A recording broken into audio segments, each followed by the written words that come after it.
District legal service authority Bhiwani के पास आज हमारे पास एक मोबाइल वैन आई है जो हम हालसा से पंचकुला से आई है और ये 1 महीने तक हमारे पास रहेगी। इसका हमने एक प्रॉपर शेड्यूल बनाया है जो हर गांव और कस्बे तक जाएगी और लीगल लिटरेसी को आम जनमानस तक पहुंचाएगी। इसी कड़ी में आप सबको बताना चाहूँगा कि ये जो हमारी मोबाइल वैन के साथ हमने पीएलवीज और एडवोकेट्स की ड्यूटी लगाई है जो हर गांव तक जाएंगे और लीगल एड के बारे में सबको जागरूक करेंगे। डिफरेंट टॉपिक सबको दिए गए हैं, हर फील्ड को कवर करने की कोशिश करी है ताकि सब जनमानस को अब जितने भी लीगल लिटरेसी से रिलेटेड जो टॉपिक्स हैं उनके बारे में अवगत कराया जा सके।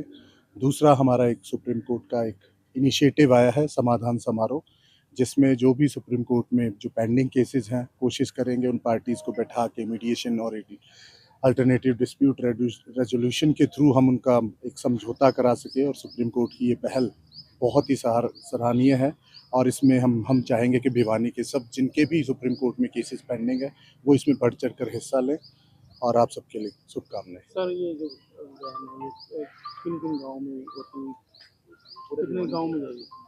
अभी हमने इसका एक प्रॉपर शेड्यूल बनाया है। मैं हर गांव का नाम तो नहीं बता सकता क्योंकि काफ़ी ज़्यादा गांव है भिवानी में, लेकिन 1 महीने का हमने प्रॉपर इसका एक 30 गांव का शेड्यूल बनाया है जो जितने ज़्यादा से ज़्यादा हो सके, जो रूरल एरिया जो हम नॉर्मली अपने लीगल लिटरेसी कैंप्स में कवर नहीं कर पाते, लेकिन इस मोबाइल की वैन की वजह से हम उन हर गांव तक टच करने की कोशिश करेंगे।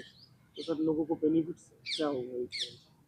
लोग जो भिवानी से काफ़ी दूर रहते हैं, आम एक गाँव में रहते हैं, उन तक हम भी नहीं पहुंच पाते, वो भी हमारे तक नहीं पहुंच पाते।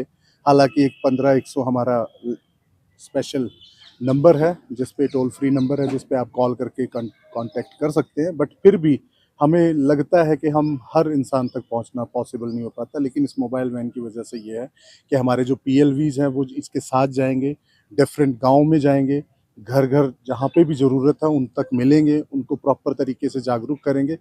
तो मुझे लगता है ग्राउंड लेवल पे शायद ये रियलिटीज़ में जाके लोगों को जागरूक कर सर पाएगी। एक लोक अदालत भी लगानी है। हमारी 9 तारीख को हमारी नेशनल लोक अदालत है, तो मैं सबसे ही ये गुजारिश करूँगा कि जितना हो सकता है उसमें बढ़ चढ़ के हिस्सा लीजिए।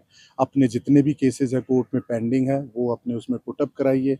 आपसी समझौते के तहत उसमें हम एक कोशिश करेंगे कि लिटिगेशन को ख़त्म कराया जा सके। और पता ही है आपको, लोक अदालत में जो समझौता हो जाता है उसकी ना तो कोई अपील होती है और दोनों पार्टीज़ का ही एक विन विन सिचुएशन रहती है। और उसमें आगे की जो लिटिगेशन कॉस्ट है, जो यहाँ से हाई कोर्ट, सुप्रीम कोर्ट, जो कि बहुत ही महंगी रहती है, वो सब एक तरीके से ग्राउंड लेवल पे ही ख़त्म हो जाती है। तो मैं सबसे यही कहूँगा, भाईचारा बनाए रखें, लोक अदालत में अपने केसेस पुट अप करें, जितना ज़्यादा से ज़्यादा हो सके उसमें हिस्सेदारी करें। हम भी पूरी कोशिश करेंगे जितने ज़्यादा केसेस आएंगे उनको निपटारा करवा सकें। Thank you.